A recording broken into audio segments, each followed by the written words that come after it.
Please rise for invocation by Deacon Mike Rosalino of Epiphany Church, followed by Pledge of Allegiance. Welcome. Thank you. I ask that you bow your heads and pray with me. Heavenly Father, our creator of all of our great city, Lord, we come to you first to give thanks. We give thanks for the great blessings you have bestowed upon this city, the blessings you give us in your creation that remind us every day of the beauty that you have given us in our beaches, in our parks, in our community. We thank you, Lord, for all those great blessings. We thank you for the great people you have given to this community, those who run businesses, those who teach our children, those who serve as first responders, those who volunteer to make our community better. Lord, we give thanks for all these blessings, and Lord, we ask that you send your wisdom down upon this council tonight, that they may make the best decisions for our community, that they may be given the wisdom to help our community to continue to flourish, to continue to grow, that they make decisions that help the youngest of our children to the oldest of our population, from the poorest to the richest, from the most healthy to the sickest. Lord, we ask you to send your wisdom to guide these decisions tonight, that they may aid our community to use your blessings to give glory to your name. And let all God's people say amen. Amen. Amen. Thank you. I pledge Allegiance to the flag of the United States of America and to the republic for which it stands, one nation, under God, indivisible, with liberty and justice for all. Clerk, call the roll. Councilman Foley? Here. Councilman Gephardt? Here. Councilman Green? Here. Vice Mayor Brooks? Here. Mayor Tilden? Here. Item 4, public comments on consent agenda items only. Any public comments on consent agenda items only? Come on up, Robert. Welcome. Thank you. Mayor, council members, Robert Reinhagen, 1425 Dexter Drive, Port Orange. With regard to item number 7, the MOA with the ICE. I tried reading this, and it talks about the designation of authorized functions, and it keeps talking about the power and authority to interrogate people, power and authority to arrest without warrant. And it references all these INA and CFR things, sections, which are very confusing because I don't know what they are. And so I really don't understand exactly what they're going to be required to do. But it does say that the agreement participating LEA personnel performing immigration-related duties pursuant to this MOA will be assigned to various units, teams, or task force as designated by ICE. So, it sounds like the Old West, where the sheriff runs out and gets a posse together when he wants to chase after the bad guys. And ICE will be paying for these people when they're doing these duties. So it's hard to tell how much time these people are going to be spending doing these things. And so I guess my main concern is that we deserve a better explanation of what it's all about and what's the impact on the city and the police force. And I really don't think this is routine business, and it shouldn't be on the consent agenda. Thank you. Thanks, Robert. Thank you, Robert. Sure. Item C, public participation. Do we have anything tonight, Amanda? Well, we For needed, non-agenda? Mayor, we need to do the consent agenda. That was just sorry, public Mike. comment on it. Yeah, my apologies. No, quite all right. Can I have a motion to approve consent agenda items 5 through 7? Mayor, we usually do the minutes separate, don't we? No, we do the consent as a We've got that in the balance, I do consent. believe. Oh, okay. Thank you, sorry. I make a motion to approve the consent agenda. Second? All in favor signify by saying aye. Aye. Aye. Any opposed? All right. Item C, any public participation? Non-agenda? Okay, thank you. Item D, city comments and additional items by council members. We'll start with Mr. Green tonight. I don't have anything tonight, Mr. Mayor. All right. Councilman Gephardt. And I don't have anything tonight. Sorry, I got stuff. Lay it on us. So one of the things I wanted to point out, posted out the other day, dealing with Art House underneath the Down Under Bridge area on the east side. They got the first column up, painted. So if you haven't taken a look, the beauty of Art House is coming alive on the columns. So beautification's coming, so that's a good thing. Wanted to point out a date to save. Mayor's Golf Tournament, June 17th. Making sure everybody go ahead and mark your calendars for that, for June 17th for the tournament. I've always said or June 14th, excuse me. Said that I would be there, but it always tends to be, I don't know the date until it's on top of me. So I want to make sure everybody gets that date out there. And then a fun one that was posted out last week, which I thought was kind of creative, and I won't get Susan yelling at me later for this one, so I'll say it for her. The Parks and Recreation Center from April 11th through the 17th has a bunny search with QR codes in the trees going around City Center for the kids to go around and QR code. And once they have all the QR codes done, they can go over to the rec center for a prize. What a cool idea. So that's from April 11th through the 17th for Easter as far as a bunny search. And that's all I got tonight. The Mayor's Golf Tournament sells out. So for those that are interested, you got to get your teams together and get registered early. And I believe there is a bit of a discount for early registration as well. And I think all that information is available on the City Parks and Rec site. Councilman Foley, what you got? I just want to let you guys know that I have an appointment tonight that I have to attend to, so I have to leave at 7:30, Okay. but I will be fully locked in until then, and anything I miss, I will obviously watch on YouTube at the end of the night. So. All right. Just a couple quick comments for me. Just want to say thank you and congrats on a successful event for the Spring Brew Fest that was held over the weekend. All of the city staff that's involved in that, the volunteers, and certainly the Port Orange Community Trust team did an amazing job. I got to go by for a little bit on Friday, and the weather was perfect, and everybody was out there early. So looked like a beautiful event down by the water. So great job to everybody that was involved in that. And then just a sad bit of news, I did want to mention tonight that a gentleman by the name of Tony Del Monte passed away recently, and Tony had served on our golf course advisory board, had been a fixture in the Cypress Head community for quite some time. Just a super nice guy, and you know, I want to recognize his service with the city of Port Orange. So we appreciate everything Tony gave and did for the city. So sad to hear Tony pass away. That's all I've got for tonight. Item 9, City Attorney's Office. Nothing tonight. Item 10, City Manager's Office. I just wanted to introduce our new Finance Director, Mark Let's do it. Simpson, who started this week. You all met him individually during the audit briefings, but he's here tonight in the audience, and we wanted to thank Linda and her team for what she did in the interim. Solid job, as you heard, with the audit and how well she did in that role, and we're really excited to have them both here and have a full staff. So. Excellent. Welcome. Happy to have you. So look forward to working with you for sure. Mr. Anything Mayor, else? Mr. Mayor, if I could, go ahead. I wanted to make a motion if we could to move item 13 up the agenda to so we can get them out of here before we do the audit discussion. I like that. Do we have a second? Second. All in favor, signify by saying aye. Aye. Any opposed? Let's move item 13 up to now. Board appointments, interviews, and reports. Item 13, Golf Advisory Board appointment. Anybody presenting on this?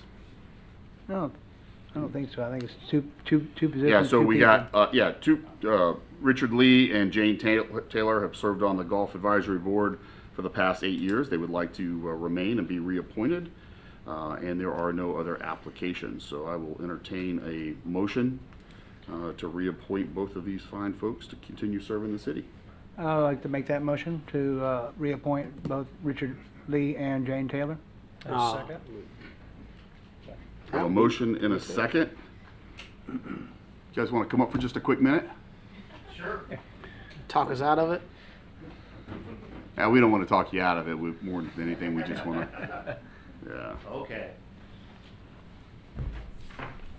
So I don't really have any questions for either of you guys, but I did want to take an opportunity to say thank you. It's important to have people who want to serve on these boards. And as you can see, we don't always get a lot of people interested in serving on the boards. This is an important one. You know, the Cypress Head course and what the golf community actually provides to the city is very valuable.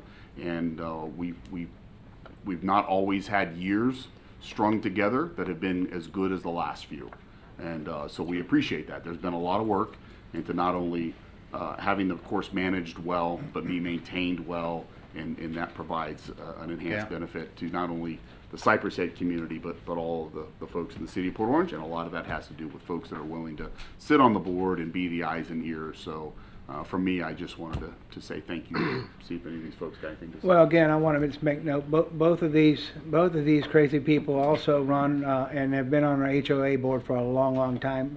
Jane just stepped down off that board after being on it for a long time. Very long. She's going to go to the next phase of her grandmotherhood, but Rich assumed the role as well. But we appreciate what you guys do for the golf course and for the city. Thank you. Great. Thank you.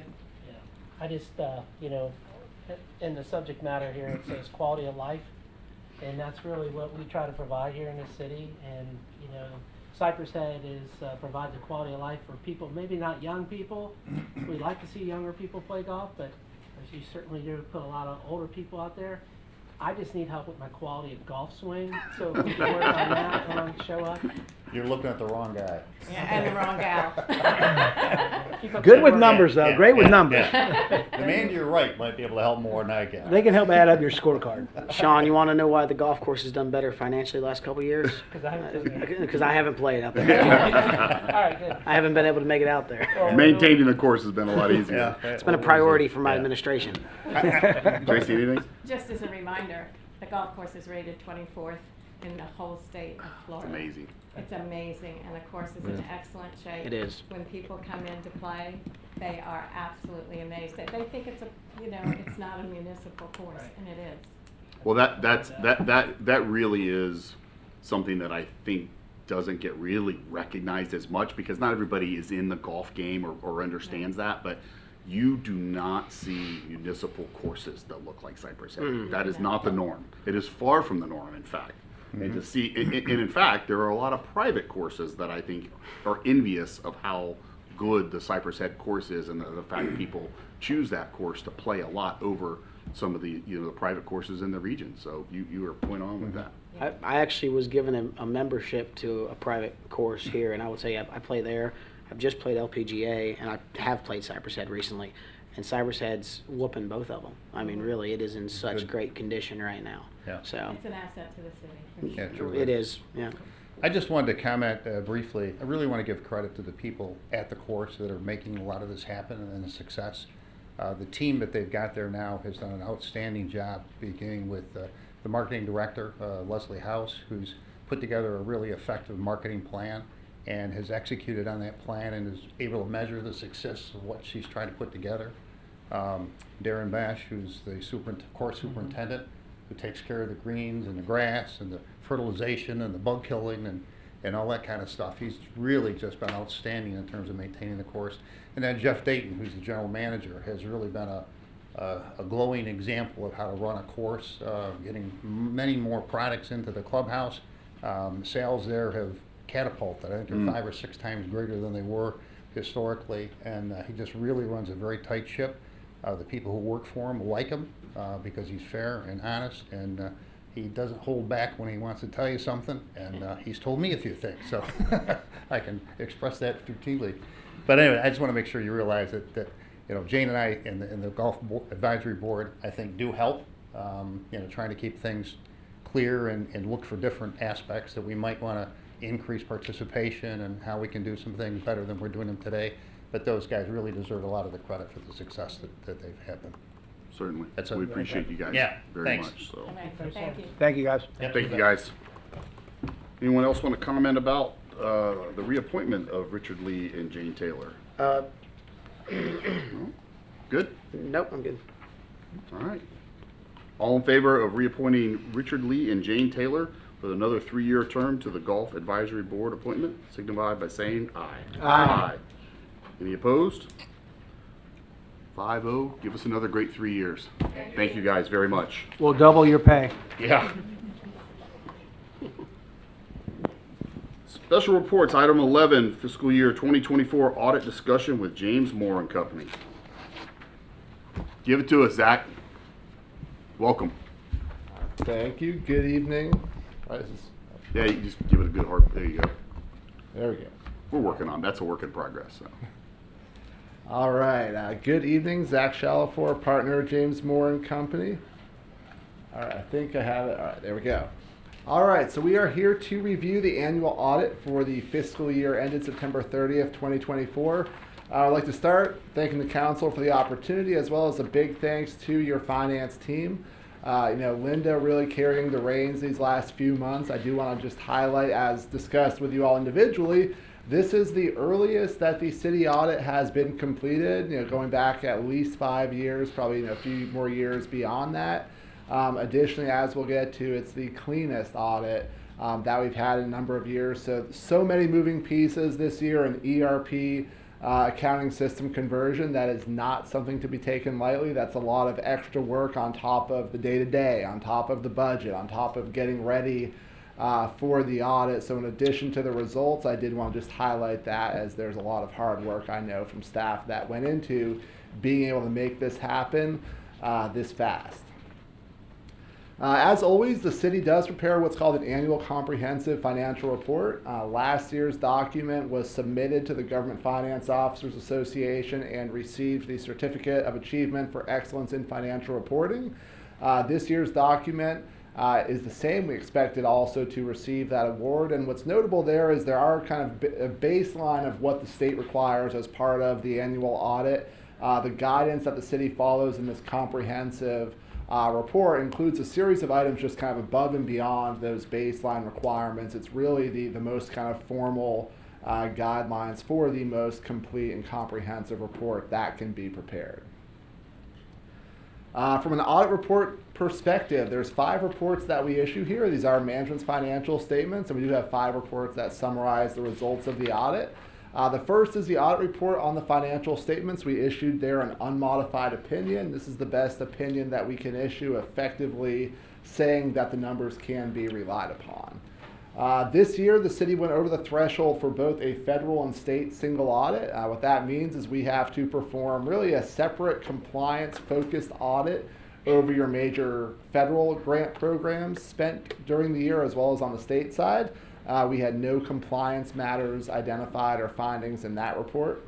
The third report is a report on internal control and compliance. While this is not an internal control audit, there's separate engagements for that. We do look at if we had any audit adjustments or kind of errors found in terms of the numbers we got versus what shows up in the financial statements, as well as transactional areas related to the overall financial activity of the city. We had no material weaknesses or other comments identified in that report. And then the fourth and fifth reports are really just a catch-all of other items required by the state of Florida, mostly centered around financial condition. If there were any certain kind of red flags or triggers that we saw, we would have to notify the state. No such items as well identified in those reports.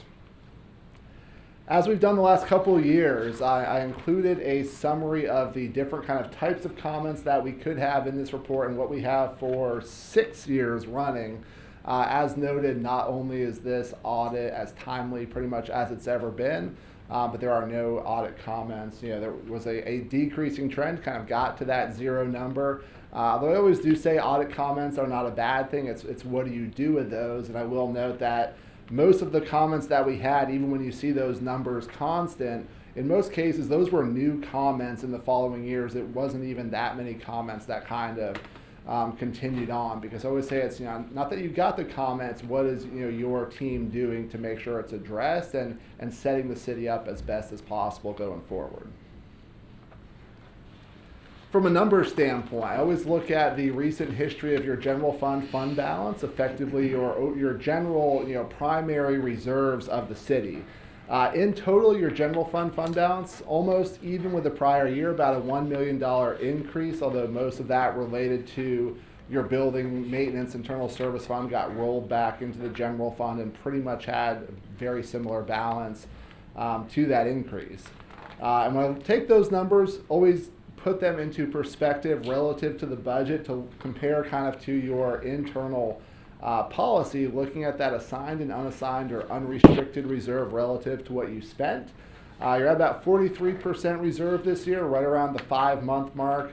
The GFOA recommends a bare minimum of 2 months or 17%, but does acknowledge, when you factor in other risk factors, such as being prone to natural disasters and hurricanes, that it's consider what reasons are there to be above that. So a number of years ago, the council said the internal minimum policy is 30 to 35%. So pretty much right in line with that, a little bit above, but that can I always say easily fluctuate within 5 to 10% just based off of the timing of projects and things of that nature. So overall, the city in a very strong and healthy financial standing. Your proprietary funds, primarily water and sewer. I always look here at your unrestricted net position just from a quick trend perspective if there's any red flags or other concerns that pop up. Most of those moving in the right direction. Some fluctuation can be noted, such as the water and sewer may go up or down based on the timing of capital activity. Then we talked about Cypress Head, the golf course, moving in the right direction consistently the last couple of years, so that's always a good thing to see as well. And then finally, I always like to touch on the pension funds, primarily from the standpoint that the city reports what's called the net pension liability in your financial statements. That shows up as a $28.5 million liability, but it's really more just for informational purposes. The city will not have to cut a check for $28 million. That is one where those amounts are presented really for informational purposes. The true budget impact, immediate obligation of the city is just making the annual required contributions, funding those plans based on the pension boards and the actuarial valuations that are done every year. That has been done consistently, and all of those numbers look a little bit better this year. This really kind of ebbs and flows with the market. So if we were to look, I think I told everybody individually, if we were to look at, as of today, where are we? Those percentages probably back in line with the 2023 numbers, but again, with pensions, it's about the long game, and whenever there is a decision point saying, okay, what is the impact of this going to be for future decades? But again, everything continuing to move in the right direction, all required contributions being made as well. So those are the highlights. More than glad to dive into any questions or details, and I thank y'all again for the chance to be here. I'll just make a couple of quick comments. I know this is the first time some of us up here have been through the audit process and had a chance to meet with Zach. By the way, he's a wealth of knowledge. He's also a resident of our city, so I think we get just a little bit extra care because he's a taxpayer and he cares about this kind of stuff. One of the things that is always important when we're talking about our unassigned fund balances and things like that is to know that this report is as of September 30th of 2024. We had a significant storm thereafter, right? So some of these numbers are not as they are in this report currently. So I think that when I got on city council 10 years ago, we did not have a policy. We were over 50% funded, and there was no policy or direction as to what it was we were trying to do there and anything like that. So there's been a lot of work over the years to try to rein that in a little bit and have that internal minimum policy. And that Zach touched on, while the GFOA recommends 16.7%, there is some guidance there that if you are a coastally based community, you need to be a little bit better than that. And it's interesting because some of the municipalities, I won't name them, that aren't too far from us, stick to that very bare minimum. And I don't know how they do that year after year after year. I get that there will be times and there may be occasions where you get below that 30% policy. But when you do that, you want to have a plan to try to get back into that range. So that's just something I think really important for all of us to keep an eye on year after year after year and really get a good grasp, because the unexpected does happen, and we need to be able to react to it, and we need to be able to react quickly and be in good financial standing. The other thing is the pension liabilities. I appreciate Zach's comments on that. That is very much a long-term gain. I would encourage all of you that when you look at those liabilities, that you look at them very broadly, because some years will have really great returns and other years not so great returns. But ideally, what you want to be seeing is those net pension liabilities are getting under control, and they are continually coming down in the long run. And we seem to have done fairly well with that over the last many years. So that's just something else to keep a close eye on, because it really does matter. Those pension liabilities get out of control, and it creates a lot of problems and stuff. So, Councilman Foley, any questions for Zach or any comments? Well, not so much questions, but a couple of comments. First off, I met with Zach one-on-one, which I think all of us did. I met with him earlier today. Very well said, Scott, about specifically the pension liabilities. The reason that funded percentage is so important is because as that number moves up, it relieves how much percentage of payroll we have to match, which therefore affects our entire budget. So it's a really important thing to look at those. Particularly impressed seeing fire jump from 65 to 76. Obviously, this year's market's been turbulent, so who knows where that is today, but still, that was really encouraging. Scott, you also mentioned about the unassigned fund balance, and I know, Zach, we talked about this a little bit more in depth between these 5 different buckets: the non-spendable, the restricted, which we talk about. Those kind of sound like the same thing, but they're not. But then you have committed, and then you have assigned, which also, again, sound similar, but are not. Something that came to light during my meeting is that our city does not currently have a fund balance policy, which is something a lot of cities do.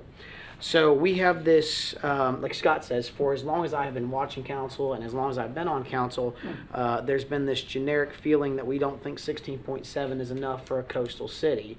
So we're able to have funds in our general fund ready to go. So when we need trash pickup, when we need to prepare for storms, that we are able to get out there and spend that money and then go get for reimbursement instead of waiting for those funds to come in to even begin cleanup. Something that came to my attention during the audit process with Zach this afternoon is that we can actually move a certain amount of money from this unassigned balance into the committed balance. Ideally, I think, Wayne, if you can correct me, you said like to clean up Milton from one storm was $7 million, just as an example. They're 5 to 7. We've been doing 7 for most storms. Milton was a little over 5. And so, according to this meeting and with Wayne, also with our new finance director, we can set this money aside into committed. We can still access it anytime we want to. It doesn't mean that it's 100% spent. It means that money is set aside specifically for that. And that will lower that unassigned balance percentage to be more in line with what we would expect. And according to the new finance director, it would improve our bond rating, which we're about to hear another presentation on, which could possibly improve our rates in that. Mm-hmm.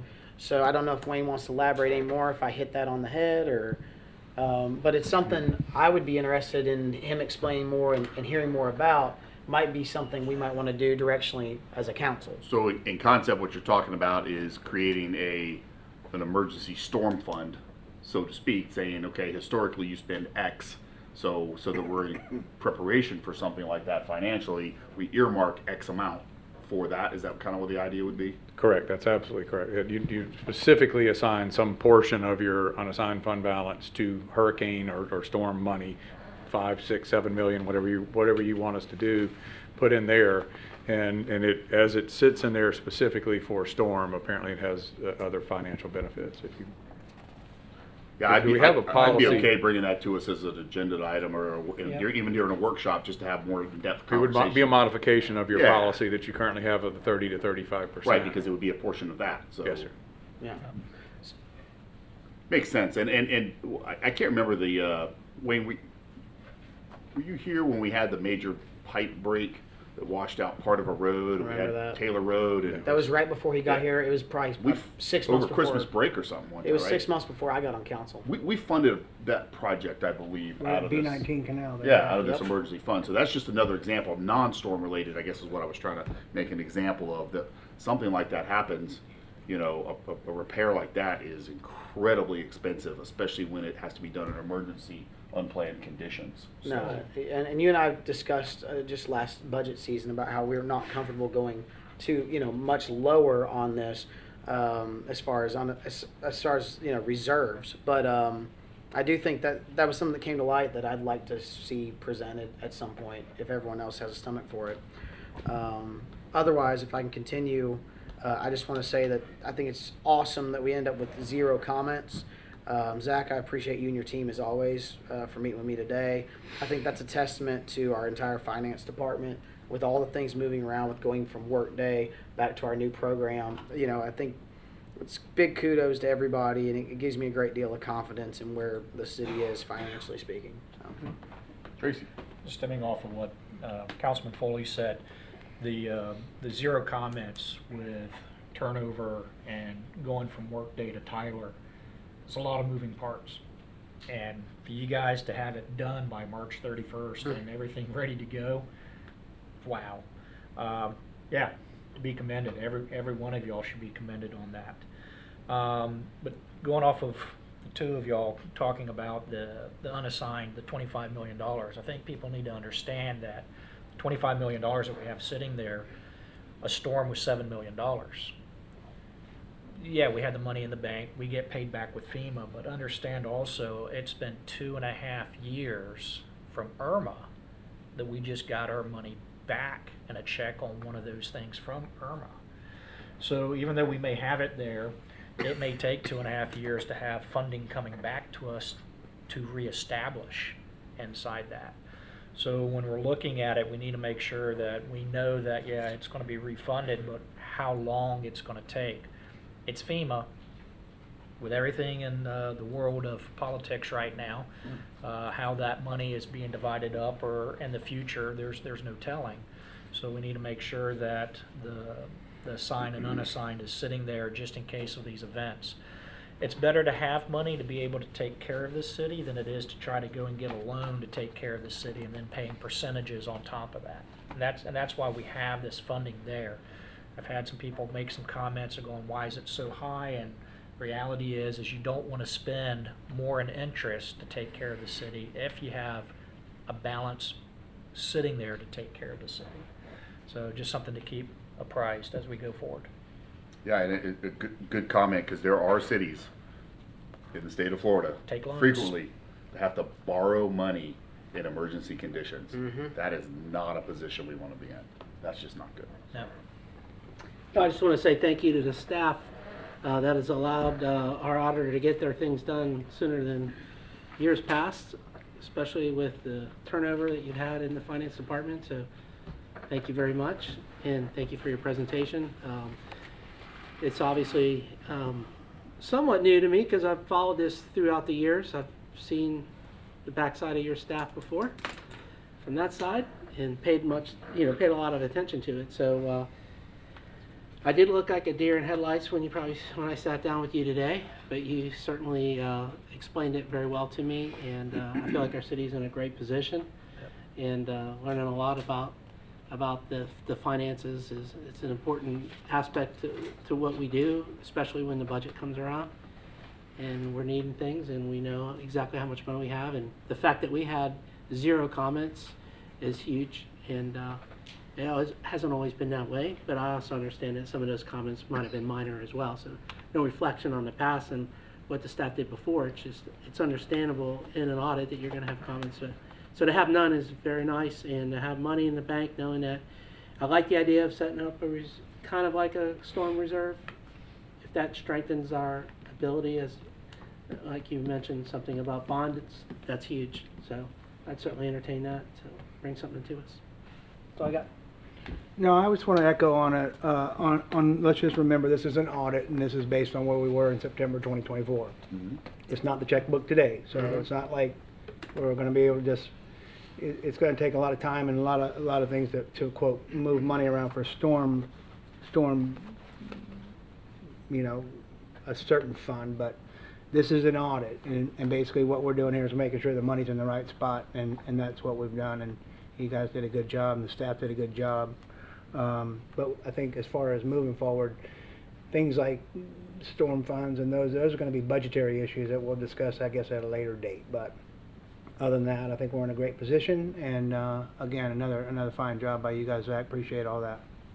Yeah, Wayne, I would say bring that particular topic to us on a workshop. Throw it on one of the other workshops sometimes soon or in the next few months, and let's have some more good discussion on that, because And your next presentation, Toby's going to talk about capital financing. Okay. We will probably work with him to see if there's any, there may be a need to bring it to you sooner. Sure. If it affects the money we're about to go borrow. So. And we can do that.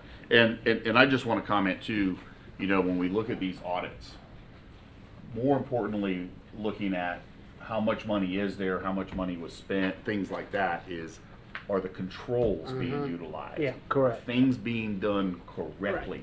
Because I will tell you, that's where the big problems really come from. Because when you find out that the way things are supposed to be getting done are not getting done that way, and that is not a comfortable feeling. So that's something I look at almost every single time, right off the bat. Zach will tell you that's usually my first question, make sure. So, Zach, I appreciate you. Thanks for all the Yes, work sir. that you guys put into this, and thanks to the finance department and all of our city staff. And there's a lot of work that goes into this, and getting this thing the first day of April is pretty nice. So we appreciate it. Thank you. Thanks, y'all. Have a Best good to you night. and your family, Zach. Thanks, Zach. Item 12, capital financing discussion.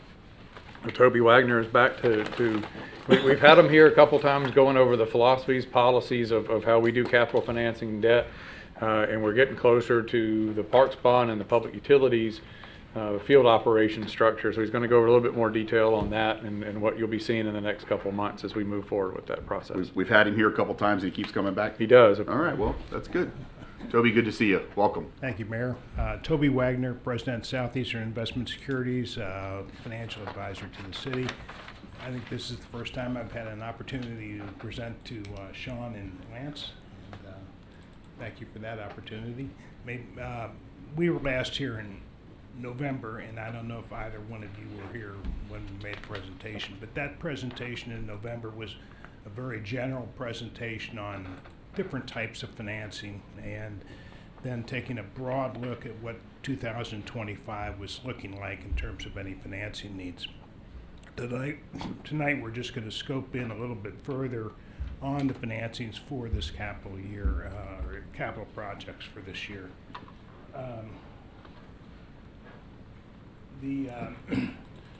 What we went through in November was an outstanding debt profile. We've updated that. We're going to talk about the capital financing needs and any refundings that we have available, and what our financing plans are for the capital projects that need funding this year.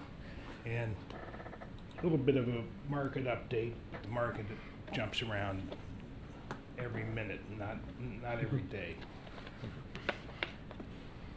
This outstanding debt profile is just like we presented in November, just updated it as of April 1. You can see as far as your debt picture, it looks very good. You've got your general obligation bonds that were issued in 2016. Actually, those are refunded bonds that were issued in 2006. So you haven't issued general obligation bonds since 2006, and with your referendum last fall, we'll have an upcoming issue that we're going to talk about in a moment. Then we did a Series 2014 capital improvement, and that was also a refunding, and then we also took the savings from that refunding and advanced it to make some purchases at Riverwalk. So the savings that inured from that refunding went into some Riverwalk projects. Then we have the town center bonds in 2007 that are still outstanding, and those could be refunded, but at this time we're still looking to see if things mature with Bristol and so forth, and if that comes through, then the money from that will go to pay off those bonds, and if that doesn't, then we can revisit refunding that. You have two very small SRF loans with water and sewer, and with those maturing next year and the year after, you're going to be completely debt-free in the water and sewer department. Stormwater, we've got a Series 2005 bond issue and also a small SRF loan. The 2005 we'll talk about in a moment as a refunding candidate that we can take out.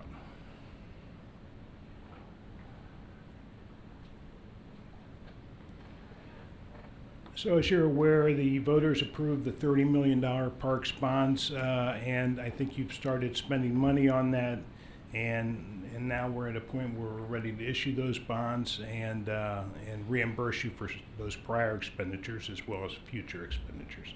And then the Public Works facility needs funding as well, and we're aware that that's going to be about $21.9 million. You've already spent $7 or $8 million. We'll reimburse for that, as well as future costs on that project. The general obligation bonds, just like in the 2016 or 2006 bonds, will be secured by ad valorem taxes, voter approved. And then the Series 2005, we're recommending that that be a 30-year bond issue as well, and pledging a covenant to budget and appropriate on an annual basis, but actually paying the debt service out of water and sewer because that project will be for that enterprise fund. The purpose of doing that as a covenant to budget and appropriate is we'll get a higher bond rating, and it'll be better received in the bond market. We'll get a lower interest rate, and that'll help lower the debt service. But finance can just go ahead and pay the debt service, even though the security on the bonds, the bondholder looks to the covenant to budget and appropriate. Walk us through that part one more time, Toby. Okay. You have issued covenant to budget and appropriate bonds before. Really what that is just using general fund revenues, not ad valorem tax revenues, general fund revenues as security on those bonds. So that's what the bondholders look to. However, you can pay those bonds any way that you want. Okay. And this is really an enterprise fund project, public works facility. So Linda has talked about using water and sewer funds to pay that debt service. Okay. Yep. So idea is pay enterprise debt out of enterprise funds. Yes. Yes. Okay. Exactly. Couple current refunding opportunities, the 2014 bonds, the CIP that we talked about earlier, that were refunded bonds. That's a good candidate in today's market for some refunded savings. We'll monitor that as we start to get into structuring these two issues, and also the Series 2005 bonds are a good refunding candidate. So as we progress over the next 60 days, probably we'll look at the market and see if that is still the case, that it's a refunding opportunity. If it isn't, we won't refund the bonds.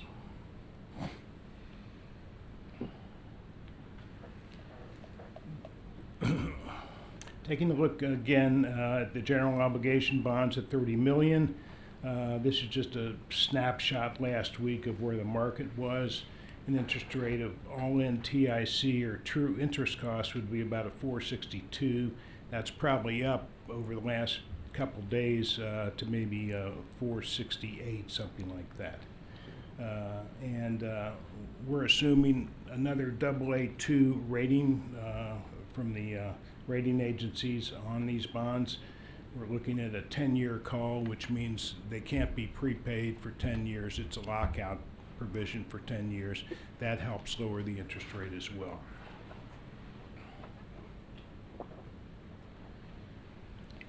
And then on the capital improvement, the public works facility, as well as the refunding, you can see over on the right-hand side the sources and uses. You see the new money, which is the project itself, and then the refunding component we've thrown in there for a total par amount. If those refunding refundings make sense at the time we go to the market would be about 32.7 million. And these again would be 30 years and also have the same rating that the general obligation bonds would have on them. Then this is just a picture of our timing. We can move a little faster on the general obligation bonds because we don't have to have a ordinance reading on those bonds. You've got a provision in your charter that whenever you borrow money, you've got to do an ordinance rather than just a resolution. You've already done the ordinance for the general obligation when you went to the voters to ask permission to issue those bonds. So we don't have to go through that again. We do with the public works facilities, and you can see that we've got a first reading and a second reading on that in May. And hopefully we'll be back to you in May on the GO bonds with a resolution authorizing the sale of those bonds. And just right after that, we'll receive a bond rating. Let me talk a little bit about the bond rating process. That'll be one where your finance team as well as your city manager will be involved in a call with the rating agency, and we'll go over, we'll develop a presentation ahead of time that goes to them. You'll get a copy of that as well. And it just highlights the city's financial position historically and on a little bit of a projected basis. And one thing that I think it would be good for Wayne to talk to them about when we're on a call is a policy like you're talking about on the storm policy. You don't have to take any action before we have a rating call. It's more appropriate just to bring it up that we're considering it, and along with other policies that we've had in the past on setting reserves aside. And they'll love to hear about that. And you'll get good feedback, and Wayne can then come back to you as to how to recommend or what the bond rating agencies recommend. They aren't the end all for you guys to make decisions, but it's important whenever you're borrowing money. Do you anticipate, based on your experience, us having a pretty favorable rating? Yes. Yeah. Okay. Yeah. Your financial position is, as Zach pointed out, is excellent. Good. And,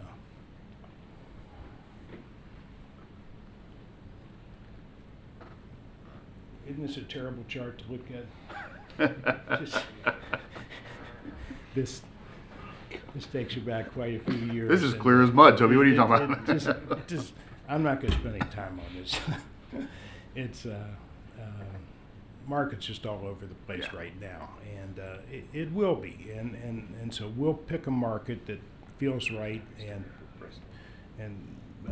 pick a week to go into the market that is settled down, and we're not in a rush to do both of these financings. We can hold off if we think the market's too unsettled and volatile, and time ourselves. So. Okay. With that, I'll entertain any questions. I'm gonna jump to Councilman Foley because I know he's got a limited time here. So go ahead, jump in. I only had one question. You were talking about the 10-year lockout, so that's 10 years before we're allowed to completely pay it off. Is that how I'm understanding it? Like we couldn't prepay it early, and is that on both of those? You used to be able to. They changed the tax regs on tax-exempt bonds where you can't advance refund. Okay. You used to be able to advance refund. So now you have to wait for that 10-year period to go by, or you could issue taxable bonds until you hit that 10-year point. Okay. And a lot of issuers will do that, but there's this pretty good spread between tax-exempt rates and taxable rates right now. I mean, even though these aren't like the greatest of rates, they're still not terrible rates by any means. Historically speaking, they're still a little bit on the low side. Yeah, it's not a good thing overall for the economy long term for money to be free. It's just you don't want to see that. Look at Europe, look at Japan, where rates are going negative. It just leads to hyperinflation, and it destroys middle class and everything else. So, I mean, anything in that 3 to 5 is not a bad place to be. I mean, you obviously like to be closer to 3 than 5, but no, I actually, this all makes sense to me, and I think it's a good presentation. The key, I think, will just, like you said, waiting for the right moment to get in. You know, it doesn't, because it will, based on the climate right now, politically speaking, it's going to be volatile. So, you know, it's just waiting for that one lull where you might be able to get lucky and get in Right. So, a little bit at a 4.5 instead of a 4.68 or whatever. right. So the window that we're looking at is probably 60 days out, and hopefully a lot of the tariff discussions will start to settle in, and the market will calm down a little bit. Yeah. Thank you. And thank you for letting me go. Before I go to everybody else, I don't know if this is something for Wayne or Toby, you guys can jointly, so my question is how quickly do we need to be able to react to opportunities? And how do we make that happen? Or is it like, if you see a really good opportunity and you're like, man, this is what we've been looking for, So- this is favorable for Port Orange, like how fast do we So need our to job react? right now is to move ahead as quickly as we can, get a bond rating, be ready to go into the market. So it's going to take us about 30 to 40 days to get that bond Okay. rating in place. Once we have that, then we can sit back and watch the market. Okay. Is there anything else we can do to improve our bond rating at all between now and then? I mean, it's only 30, 40 days. So, I mean, and it sounds like we're already pretty favorable. So, You are favorable. I mean, not many cities in the state have a AAA rating, and you've got a AA2 and or a AA1 is your next notch up. You might get a AA1 this time. AAA is hard to reach. Very few cities have that. Palm Beach, Naples, and a few wealthier areas. thank you. Tracy, go ahead. The only thing I have to ask is, when you lock in a 10-year lock-in like that, let's say 5 years down the road, things actually turn back around and the rates drop. Is it something that it's locked that we cannot flip it to another bond to transfer? You can, but we would go in for taxable bonds for a 5-year period and then convert to tax exempt after that. So we'll look at we can always look at it. And now another thing we can do is have a shorter period than 10 years. We could shorten that to 5 years. It's more expensive in the market. Right. And it's not worth it in today's market to shorten that 10-year prepayment. But we have an availability if it doesn't Yes. arise. Okay. Correct. Anything else? I'm good. I don't have anything either. I'm good. Thank you. Thank you, Toby. Thank you, Lance. All right. Thank you very Let's much. Keep an eye on the forecast in the future, I guess, which is a little bit crazy right now, right? I mean, Wayne, sorry, a little bit longer. all right. Sounds good. All right, that brings us to council committee reports, just like that. Item 14, Felicia Flagler, TPO. Nothing to report on that one. All right. And let's just stick with you on the fire pension board. Yeah, on that one, Chris Taylor was reappointed to the 5th member position there, which is selected by the board, and council still needs someone to serve that we would appoint on that board. So if you know someone who's not already existingly on one of our boards that would prohibit them from being on this one, be thinking and suggesting to them. I had somebody I suggested, but they're already on our planning commission, so they can't serve on both at the same time. So just keep that in mind. Joe Mieske was. Go I ahead. was just going to say it would be so nice to have somebody with somewhat of a finance background. It always helps, no It is doubt. very helpful. Yeah, Having been through a lot of those discussions. So 100%. I'm wondering if maybe we can maybe look into the chamber or local chamber of commerce to see who they have and maybe help. We could get the word out that we're looking to see who might want to step up. That's a and great work idea, these but financials. it's an important board we need someone on, for Okay. sure. I'll reach out to Barbara Ann. Yeah. And I have somebody that just expressed an interest last week. Okay, Oh, okay. awesome. So that you can Yeah. direct them to Robin Yeah. or, and yeah. Joe Mieske has been selected to be the chair of the board now that our other chairman had retired after all his years of service, which we're very appreciative of. As far as the plan itself, it finished up 22% for 2024. In Q4, lost 0.8%, but the fund value now is 47.2. And as of our meeting, we were actually outperforming the market. The market was down 2%, but the fire pension plan was actually flat. So looking pretty good there. I think, they're doing a good job with managing the money they have. So. And I just got to say thank you, because I know you have been on that board and you didn't get on that board with a status quo mindset, and you were seeing some things that just weren't going to cut it. And so you've asked some hard questions, and you've placed some higher expectations on some of the folks that are charged with managing the money and producing results. So And they are, and the rest of the board has been so great to work with, Chris and everyone, and Joe. I mean, they've been receptive to my ideas, including, having an audit done, in which turned out some great results that really made all of us feel good. Zach and his team did that. Yeah. So, no, I'm very appreciative of the people I'm working with on that board, and the progress we're making is visible. So. yeah, and there's some really there's some good ways to know. You've got to compare these boards to other like boards around the state. You got to say, okay, how are we doing on the general employee pension board, the police board, the fire board, whatever that is, and you got to look at some comparative stuff around the state, or you really don't know. I mean, you can look at the numbers they bring you back on your stuff all the time, but if you're not looking at those comparisons, you just don't know. So I think that's really important. So thank you very much. Thank you, sir. Councilman Foley. Anybody got anything else to come before us tonight? No. All right. With that, have a good night.